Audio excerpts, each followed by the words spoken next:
예, 오늘 이 아모스서 30번째 말씀이에요.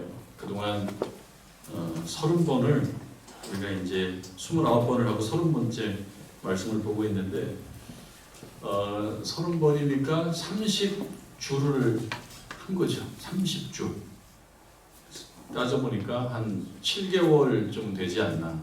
7개월 거가 될 것 같은데 이 7개월쯤 이 아모스 말씀들을 붙잡고 우리가 듣고 전하고 듣고 그러면서 또 마음으로 씨름하고 여기까지 온 거라고 생각을 합니다. 시작이 있으니까 끝이 있다 이런 좀 단순한 원리도 뭐 생각을 해보게 됩니다. 정확한 날짜를 체크를 안 해왔지만 2025년도 한 가을쯤이나 이 말씀 시작하지 않았나 생각을 하는데 한 해가 바뀌고 2026년도에 이 아모스서 9장 11절로 15절 마지막 말씀 우리가 읽고 은혜를 나누는 겁니다. 아모스의 말씀들입니다. 이 아모스서라고 되어 있지만 사실은 아모스의 말씀들이에요. 그런데 이 아모스의 말씀들은 말씀의 주인이 아모스가 아니고 하나님께서 주신 말씀을 아모스가 받아서 그 백성들에게 탁 던진 겁니다. 그 백성들에게 던진 거예요. 하나님의 말씀을 앞으로 던진 거다. 그래서 예언의 말씀인데요. 아모스의 예언의 말씀은 특히 죄에 대한 심판 내용이 거의 이 중심이에요. 죄에 대한 심판입니다. 그러니까 심판에 대한 말씀, 벌 준다는 말씀인데 전하는 입장도 편한 건 아니에요. 벌 받는다는 얘기가 뭐 좋습니까? 벌 받는다는 얘기. 듣는 입장에서도 잘 소화하지 않으면 편치 않은 얘기입니다. 그러니까 이 아모스의 말씀들을 안에 보면 온통 불편한 말씀들만 주로 이루어져 있습니다. 그래서 이 불편한 이야기를 먼저 이 설교자가 잘 연구하고 잘 전할 수 있을까에 대한 염려가 처음부터 계속 있었습니다. 이 아모스서를 내가 준비해서 설교해도 괜찮을까? 좀 무리가 되지 않을까? 이런 생각이 있습니다.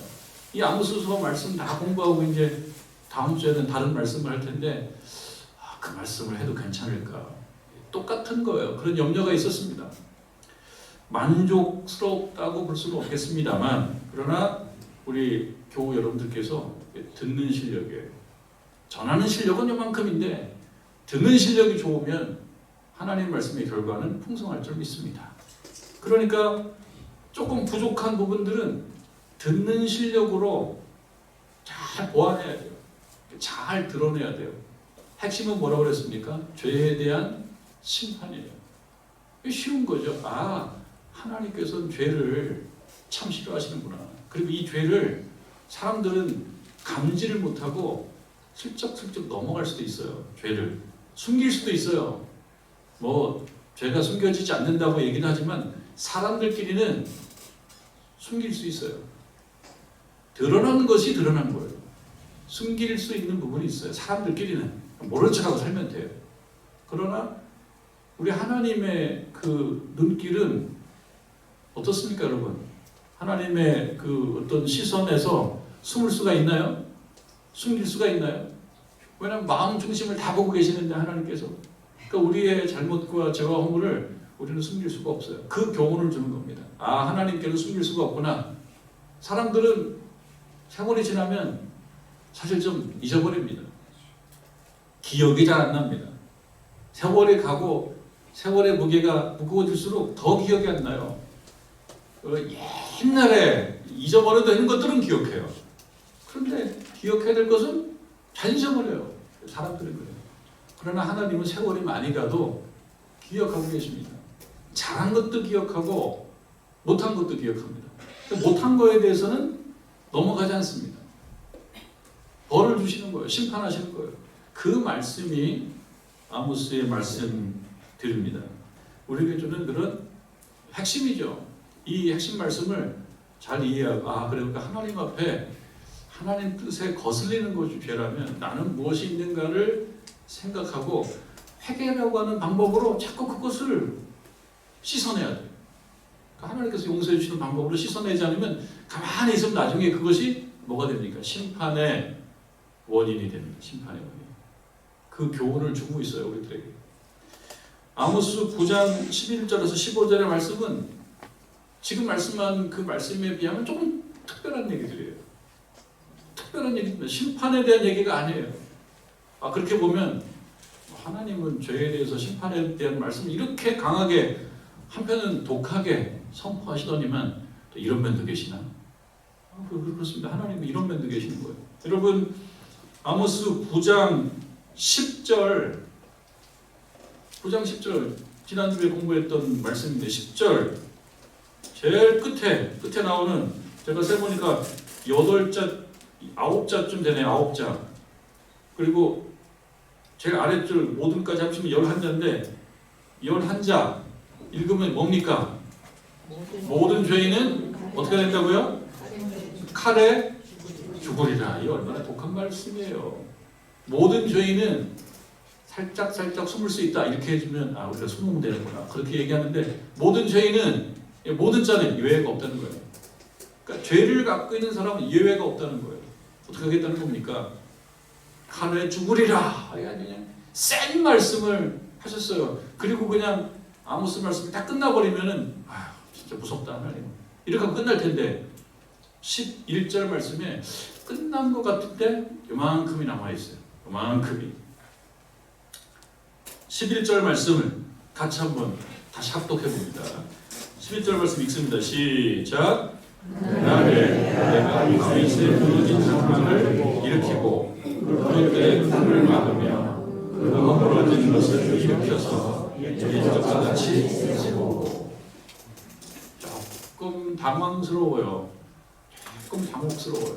아니 칼에 죽으리라 그렇게 얘기하시고 난 다음에 병주고 약 주시는 건가? 이것이 뭐 실효성이 있는 얘기인가? 내 거리가 좀 먼 얘기 같은데 그런 생각도 좀 있어요.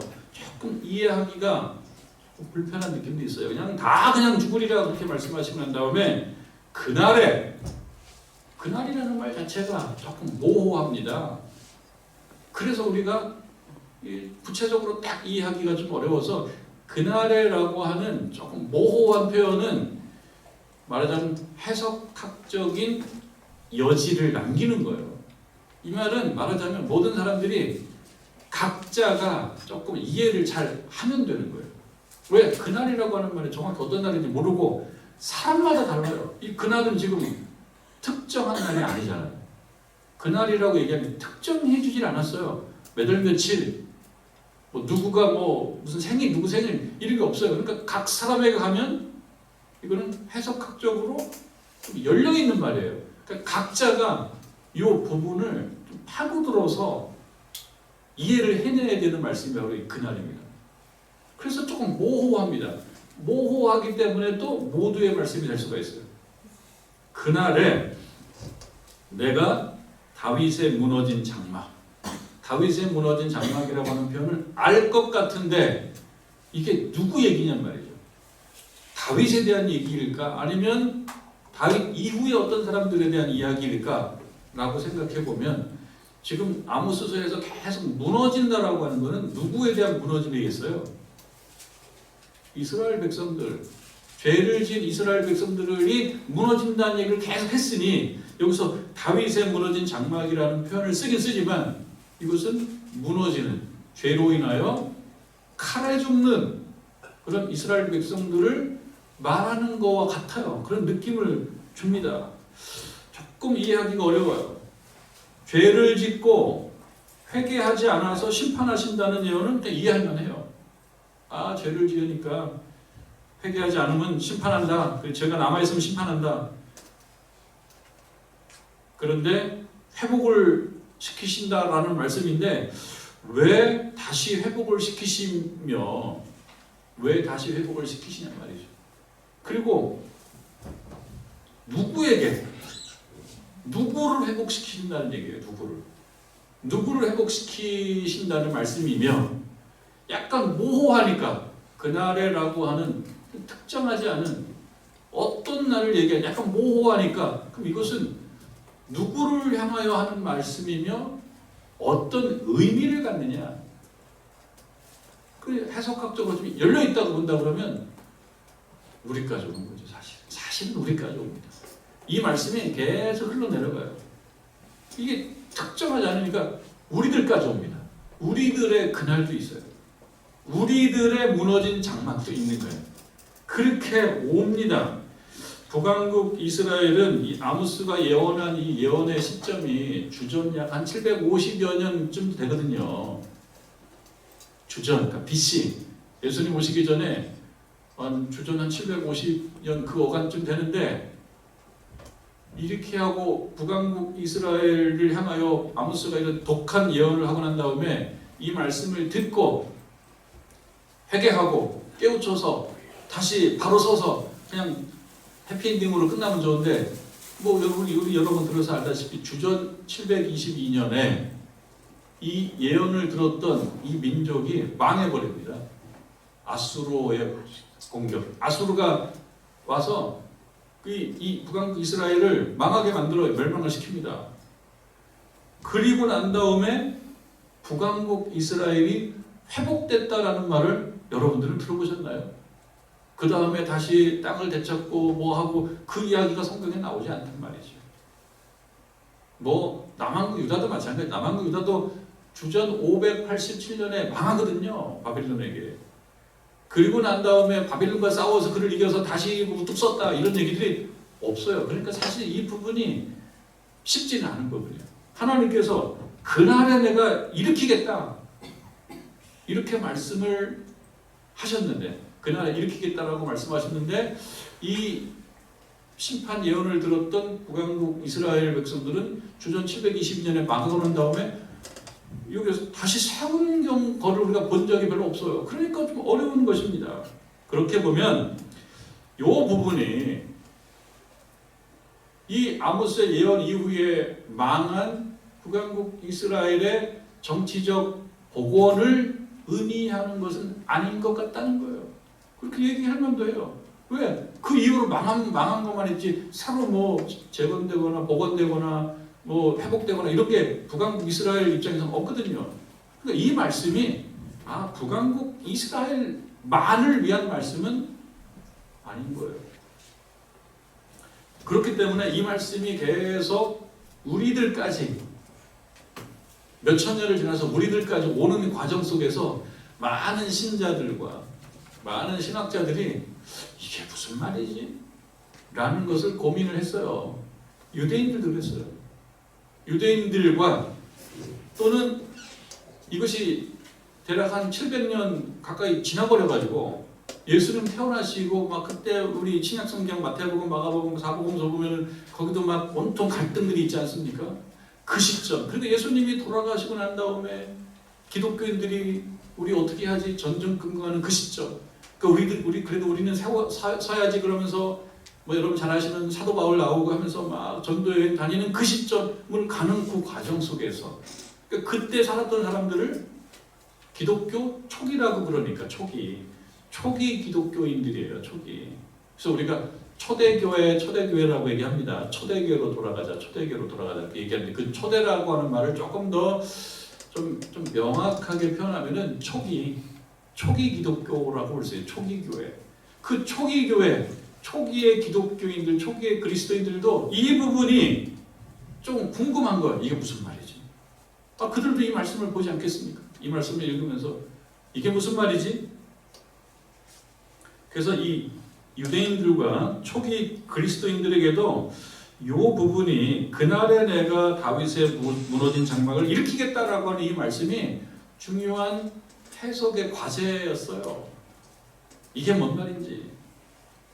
이 예언이 단순히 북왕국 이스라엘의 정치적 복원 정도를 말하는 것이 아닌 것 같기 때문에 그런 것입니다.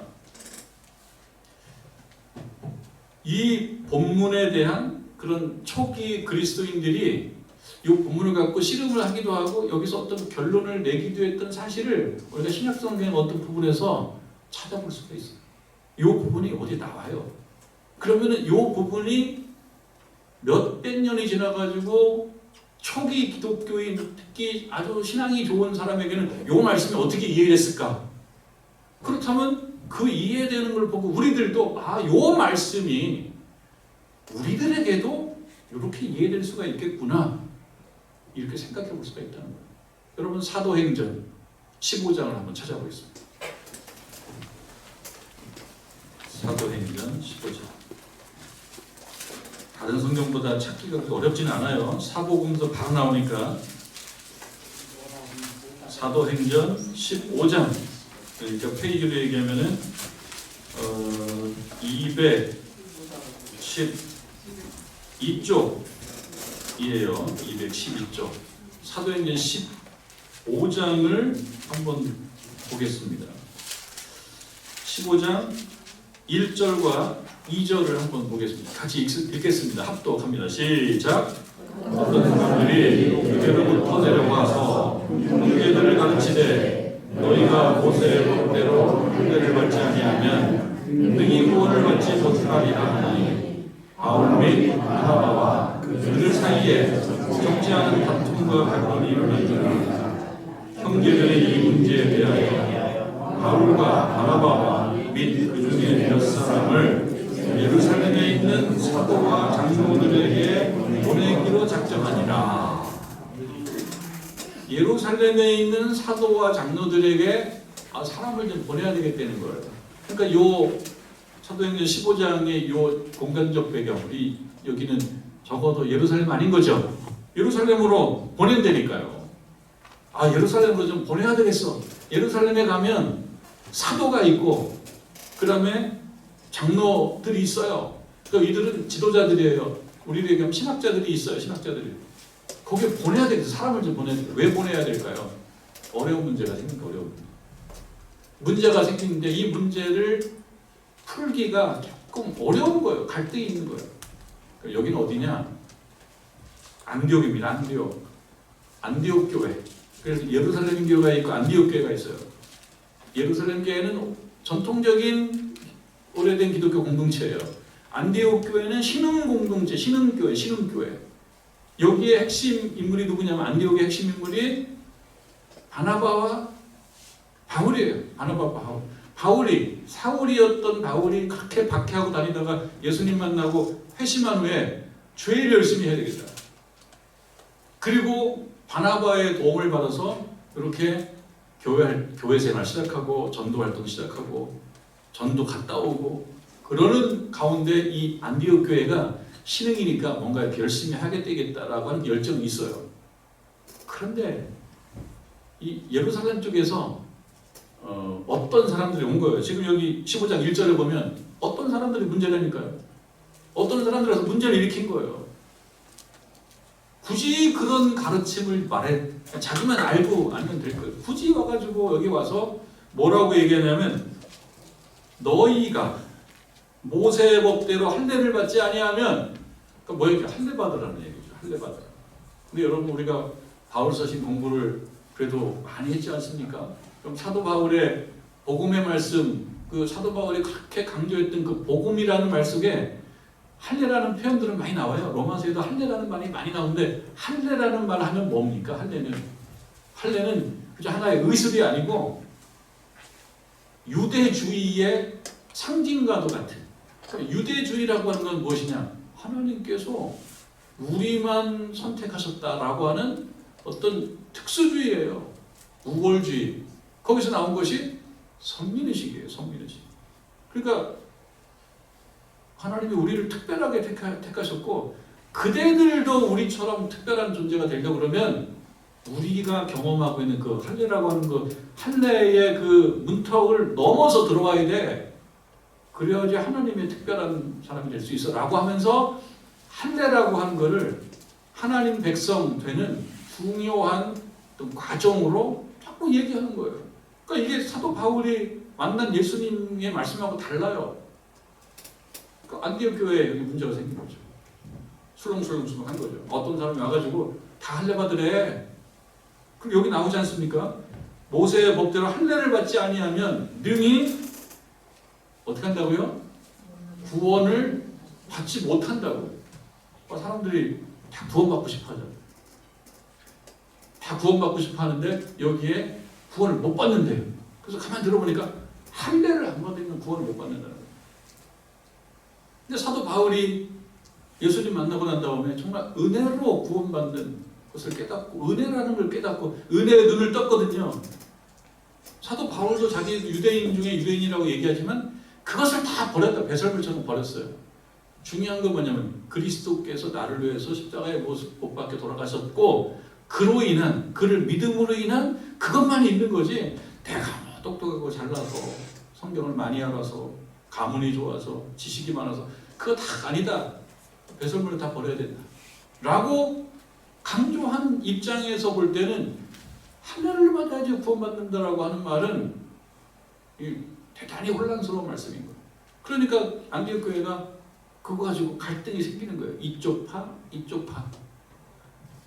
이쪽 파와 이쪽 파. 파가 문제군요. 파가. 이쪽 파들이 문제가 생기니까 안 되겠다. 그래서 지금 2절에 보면 15장 2절에 보면 바울 및 바나바와 그들 사이에 그들은 누굽니까? 이런 할례를 강조하는 어떤 사람들 사이에 갈등이 생겼어요. 다툼이 생겼어요. 다툼과 변론이 일어난지라 형제들이 이 문제에 대하여 그러니까 다툼이 일어나서 교회가 막 술렁술렁하니까 안 되겠다. 이 문제를 저 예루살렘 교회 그 전통 있는 예루살렘 교회에 사람을 보내서 그곳의 지도를 좀 받자. 그래서 바울과 바나바 그리고 몇몇의 신자가 예루살렘으로 파견됩니다. 그래서 예루살렘을 방문을 합니다. 그 말씀이 사도행전 15장에 나오는 말씀이에요. 그래서 이 사도행전 15장은 예루살렘 사도회의 그래서 오늘날 공의회라고 하는 공의회 전통의 중요한 시발점이 되는 부분이 바로 이 부분이에요. 모였다는 거예요. 사람들이 모여서 어떤 문제를 놓고 토론해가지고 그 문제에 대한 답을 찾아내는 공의회 전통이 이 사도행전 15장에서 나타나는 이 부분으로부터 기인하는 겁니다. 자, 그래서 갔어요. 다 읽을 수 없으니까 15장 6절에 보면 예루살렘 방문하니까 사도들과 장로들이 이 일을 의논하러 모였다. 사람이 모였습니다. 예루살렘 그 기독교 공동체 예루살렘 교회 사람이 모였어요. 많은 변론이 있었어요. 이 문제가 어려운 거예요. 사실 지금도 어렵습니다. 할례와 은혜 이거 어려운 말이죠. 신학적으로 어려운 주제죠. 그래서 행위와 은혜 혹은 믿음, 율법, 할례 이런 말들이 좀 어렵단 말이죠. 많은 변론이 있었는데 이때 베드로는 누굽니까? 예수님의 정말 수제자라고 얘기하는 반석, 게바. 베드로는 헬라어예요. 페트로스, 영어로는 피터로 가요. 피터가 베드로예요. 헬라어로는 페트로스. 그리고 이 히브리어로는 게바. 예수님께서 게바라는 이름을 줬죠. 그래서 이 베드로가 일어나가지고 이 문제를 정리해요. 어떻게 정리합니까? 그 말씀이 7절에 나오는데 형제들아 너희도 알거니와 하나님이 이방인들이 나옵니다. 이방인들로 내 입에서 복음의 말씀을 들어 믿게 하시려고 이방인들을 믿게 하시려고 오래전부터 너희 가운데서 나를 택하셨다. 그러니까 내가 이방인들도 하나님 믿게 하는 그런 사역을 오랫동안 해오지 않았냐. 8절 또 마음을 아시는 하나님이 우리에게와 같이 그들에게도 성령을 주어 증언하셨다. 그 백성에게도 성령을 줬다 이거죠. 그러니까 유대인들에게만 준 게 아니고 이방인들에게도 하나님이 성령을 주시더라. 할례 받아야 주는 게 아니라 이거예요. 할례를 받은 사람 체크해보고 할례 받았어 안 받았어? 받았구나. 그럼 성령 주고. 그게 아니라는 거예요. 그냥 하나님을 찾는 자에게 성령을 선물로 주셨어요. 9절에 또 나오죠. 믿음으로 그들의 마음을 깨끗하게 하사. 믿음으로. 이것이 그냥 할례라고 하는 거가 굉장히 반대되는 말입니다. 할례를 자꾸 통해서 할례 받아야 돼. 율법 지켜야 돼. 근데 여기서 믿음으로라고 하는 말로 정리를 해버립니다. 믿음으로 그들의 마음을 깨끗하게 해주셨다. 율법과 할례가 아니라는 겁니다. 그들이나 우리나 차별하지 않는다. 자꾸 차별하지 말아라. 할례 율법은 차별의 대명사예요. 차별 대명사. 10절 그런데 지금 너희가 어찌하여 하나님을 시험하여 우리 조상과 우리도 능히 매지 못한 멍에를 제자들의 목에 두려느냐. 그러지 말아라 라고 베드로가 결론을 어느 정도 맺어주니까 그 이후에 그 다음에 13절로 가겠습니다. 13절로 말을 마침에 베드로가 말을 마침에 야고보가 대답하여 이르되 야고보 여기서 나오는 야고보는 주님의 동생, 주님의 형제, 주의 형제 야고보래요. 주의 형제 야고보. 이 주님의 형제 야고보가 이 예루살렘 교회 예수님 부활하시고 나서 이 예루살렘 교회의 중요한 지도자였어요. 주의 형제 야고보가 대답하여 형제들아 내 말을 들으라. 야고보가 이제 또 정리합니다. 거들어요.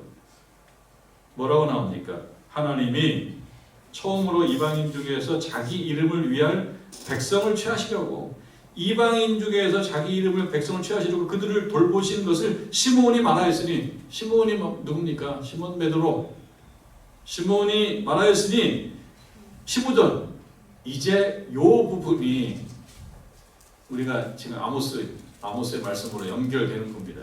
요 부분이에요. 선지자의 말씀이 이와 일치하도다. 지금 베드로가 정리를 딱 했지 않느냐. 베드로가 정리한 말씀의 핵심은 뭐였어요? 할례가 아니고 믿음으로라고 하는 말이었어요. 그 믿음으로라고 하는 말의 핵심은 무엇입니까? 은혜라는 말이에요. 은혜는 무슨 말이에요? 특별한 인간적 자격과 요건을 갖춘 것이 중요한 것이 아니고 하나님께서 그냥 주시는 것을 은혜라고 합니다.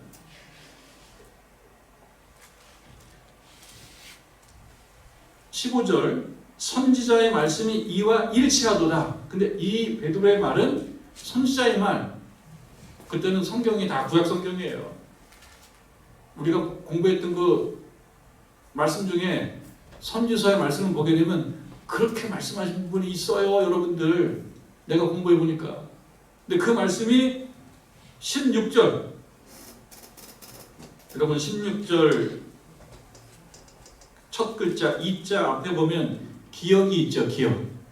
기억을 보면 이거는 이제 주인데 주. 난하주. 그 아래를 보라 해요. 그럼 기억 제 아래에 보면 기억에 뭐라고 나옵니까? 암.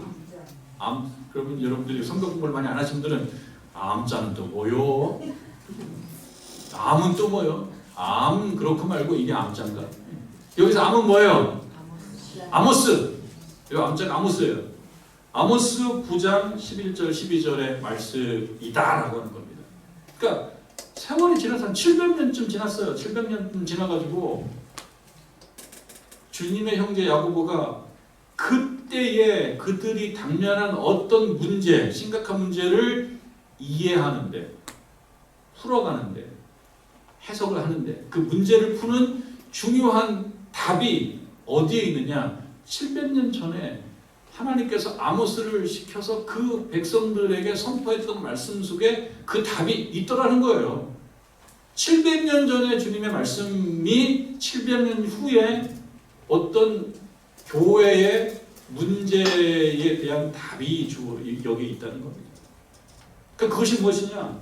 9장 11절 12절인데 약간 다르지만 그 후에 내가 돌아와서 그 이후에 내가 돌아와서 다윗의 무너진 장막을 다시 지으며 그러면 여러분 우리가 이제 아모스서 폈던 부분을 여러분들이 펴기 힘들겠지만 다시 돌아가면 아모스 9장 11절에 보면 그날에 내가 다윗의 무너진 장막을 일으키고 이렇게 되어 있어요. 그날에 내가 다윗의 무너진 장막을 일으킨다. 근데 16절 야고보가 조금 인용한 말은 우리 한국말이긴 하지만 조금 달라요. 이후에 내가 돌아와서 다윗의 무너진 장막을 다시 지으며 이렇게 되어 있습니다. 그리고 17절에 보면 이는 그 남은 사람들과 내 이름으로 일컬음을 받는 모든 이방인들, 내 이름으로 일컬음을 받는 모든 이방인들이라고 하는 표현이 아모스 9장 12절에는 그런 식으로 나오지는 않아요. 아모스 9장 12절에는 에돔의 남은 자라고 나와요. 에돔의 남은 자. 그리고 내 이름으로 일컫는 만국이라고 해요. 만국. 그런데 이 말씀을 인용하지만 거의 같으면서 약간 다르단 말이죠. 그럼 왜 약간 다르냐? 이 말씀은 700년 전에도 하나님께서 그 백성들에게 답을 주신 말씀이지만 100년이 지나고 200년이 지나고 700년이 지났을 때도 그 상황이 제시하는 그 문제를 풀어주는 답이 있는데 이 부분 이방인, 모든 이방인이라고 하는 말은 어디에 특별히 문제가 되냐? 초기 기독교인들에게 있어서 아주 갈등이 됐던 중요한 존재들입니다. 이방인은. 이방인도 하나님의 백성이야? 이방인도 은혜를 받아? 이방인도 성령을 받아? 이방인도 나는 어떤 방법이 있어? 라고 하는 신학적 논쟁, 갈등, 이런 어떤 핵심적인 이 문제가 이방인이라고 하는 그 사실로부터 자꾸 나타나는 거예요. 이거를 어떤 사람들은 이방인의 문제를 어떤 식으로 풀어가려고 했냐면 우리가 사도행전 15장 1절에서 봤잖아요. 어떤 사람도 어떻게 풀어가려고 했어요? 할례와 율법으로 풀어가려고 했어요.